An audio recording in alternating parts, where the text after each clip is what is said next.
बातें जो है वो सामने आती। रुक करेंगे उत्तर प्रदेश के झांसी का, जहां पर एक शख्स की तीसरी शादी का ख्वाब उस वक्त टूट गया जब शादी से ऐन पहले उसकी 2 पत्नियां पुलिस को लेकर पहुंच गईं। जब दुल्हन के परिजनों को शख्स की तीसरी शादी के बारे में पता चला तो वो हक्के बक्के रह गए और इसके बाद जमकर हंगामा हुआ।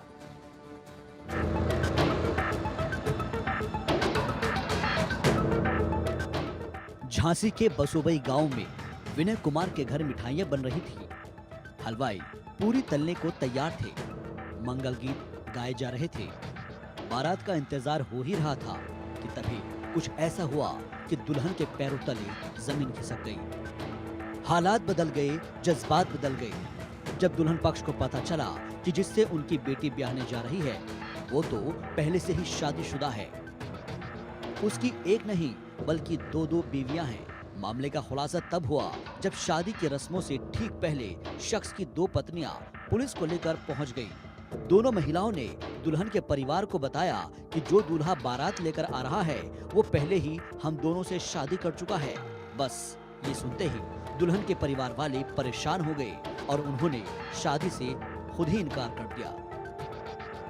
शादी थी यहाँ हमारी चचेरी बहन की, तो यहाँ पर 2 महिलाएं पुलिस के साथ आईं, तो उन्होंने यहाँ पूरी तैयारी थी, खाना बन गया था, टेंट वगैरह सब कुछ खर्चा हो गया। हाँ, सारे रिश्तेदार आ चुके थे। आज के दिन तिलक था, मतलब टीका था आज के दिन। तो उसमें फिर 2 महिलाएं आईं पुलिस के साथ में, तो उन्होंने मतलब ये बताया कि मैं इनकी पहली पत्नी हूँ, और एक महिला और थी तो वो बोली मैं इनकी दूसरी पत्नी हूँ।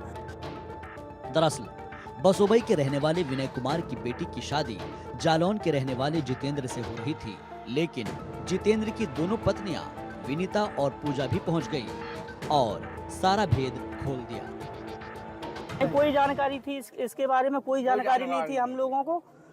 जब ये महिलाएं 2 महिलाएं वहां से आई, उन्होंने अपने आप को शादीशुदा उनकी जितेंद्र की पत्नी बताया, तो फिर हम लोगों को ये इस चीज़ को संज्ञान में लिया। सारे रिश्तेदार देखे, पुलिस आई, पुलिस ने ये शादी रुकवाई है कि भाई अब वहाँ शादी नहीं करना, हम लोग भी अब वहाँ शादी करना नहीं चाह रहे हैं। और इन 2 महिलाओं ने हम लोगों को सारी घटनाएं अपनी बताई हैं कि वो पहले से हमें चीट कर चुका है, धोखा दे चुका है, दूसरी पत्नी भी रखे हैं, उनसे बच्चे भी हैं, और तीसरी लड़की की ये ज़िंदगी खराब होने जा रही थी। उधर आरोपी जितेंद्र को पूरे मामले का पता लगा तो वो बारात लेकर ही नहीं आया, लिहाजा रफू चक्कर हो गया। जितेंद्र की पहली शादी 10 साल पहले विनीता से हुई थी। उनकी 2 बेटियां भी हैं। शादी के बाद पति से मनमुटाव हो गया और उसके बाद छोटी बेटी को लेकर मायके में रहने लगी, जबकि दूसरी बेटी पति के पास थी। हमें मालूम चले कि तीसरी शादी कर रहा है। कौन कर रहा था? जितेंद्र शादी कर रहे थे तीसरी। आपके कौन है वो? हमारे पति है। अच्छा, आपकी शादी कब हुई थी और दूसरी कब? हमारी 2014 में शादी हुई थी, 11 फरवरी को। हाँ, हमारी 2 लड़की हैं, एक लड़की हम राखें, एक लड़की ससुराल में है। दूसरी शादी कब कर ली फिर? इनने कर ली 7 साल बाद। 7 साल बाद? उनकी कितने बच्चे हैं? उनकी एक लड़की है। फिर यहाँ क्या कर रहे थे वो? जो तीसरी शादी करने आए थे इधर पे। विनीता से शादी के 7 साल बाद जितेंद्र ने पूजा से दूसरी शादी कर ली। जितेंद्र ने पूजा से ये कहकर शादी की कि उसकी पहली पत्नी की मौत हो चुकी है। हमें पता था, पर हमसे एक शादी की गई थी कि पहली पत्नी मर चुकी है, उसकी एक लड़की है। आपके बच्चे हैं? हमारी एक लड़की है। तो यहाँ पे दूसरी शादी कर रहे थे? यहाँ पे वो तीसरी शादी कर रहे थे बसोबई गांव में।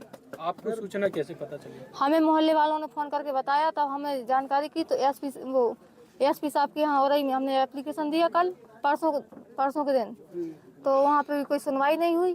तो जाकर हमने 8 थाने में कहा, तो वहाँ से दारोगा जी बोले हम मिलेंगे नहीं, हम अपने काम से बाहर जा रहे हैं आज, और शाम को आना, शाम को बात करेंगे, क्योंकि वहाँ पे पैसे भर दिए गए थे। विनीता और पूजा के मुताबिक जब जितेंद्र की तीसरी शादी का पता चला तो उन्होंने उरई एसपी को शिकायत दी, लेकिन कोई कार्रवाई नहीं हुई तो वो दुल्हन के घर पहुंच गई। हम लोग फिर आए यहाँ पे मोट थाना से हमें पता चला कि ये बस वो वही समथर थाना के अंडर पड़ता है, तो इसलिए फिर हम समथर थाना गए वहाँ से। तो यहाँ से फिर पुलिस ने हमारी सहायता की, तब वो लोग हमें यहाँ लेकर आए, तो हम लोगों ने यहाँ शादी रुकवाई। अब हम लोग चाहते कि हम लोगों को न्याय मिलना चाहिए और हमारी जो बच्चियाँ हैं उनका हिस्सा मिलना चाहिए उन्हें। दुल्हन पक्ष ने खैर मनाई कि उनकी बेटी की जिंदगी बर्बाद होने से बच गई।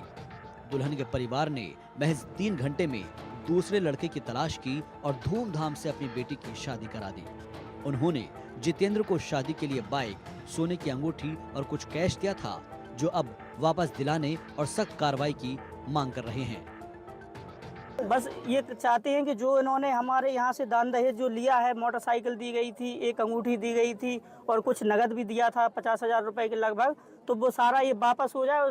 इस लड़की को गरीब व्यक्ति हैं ये लोग, हम लोग भी सभी गरीब व्यक्ति हैं, और इन लोगों ने इस तरीके से मतलब फ्रॉड करके हम लोगों को सीधे उस पर इतनी कार्रवाई होना चाहिए सर कि आगे चल के किसी भी लड़की की, किसी की बहन बेटी की जिंदगी खराब ना कर सके। सख्त से सख्त कार्रवाई हो ताकि वो किसी और को, हम लोग तो अभी जैसे बनते हैं तैसे अब इस बिटिया को निकाले दे रहे हैं, किसी और की बिटिया की भी जिंदगी खराब ना हो, उस पर काफी कार्रवाई होना चाहिए। लोकसभा चुनाव